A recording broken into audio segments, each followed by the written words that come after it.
Pantauan tim liputan di Pasar Seki Palembang, Kamis 25 Februari 2016, harga komoditi cabai di Pasar Sekip naik hingga 25% atau Rp35.000 per kilogram, di mana sebelumnya cabai dijual dengan harga Rp28.000 per kilogramnya.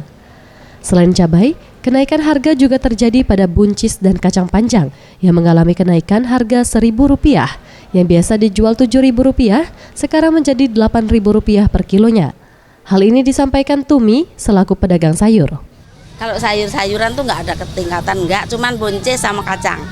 Kalau buncis tuh dari 5.000, 6.000 sampai 8.000 sekarang. Buncis. Kalau kacang masih 7.000 kacang. Hal senada juga disampaikan oleh Indah. Kenaikan harga yang terjadi pada cabai disebabkan karena musim penghujan, membuat penjualan cabai turun hingga 50%. Stabil lah di pasar tuh stabil, cuman yang nak makannya tuh kurang kali. Makanya jadi uang tuh belinya ngambil stoknya tuh dikit kan di pasar besar itu.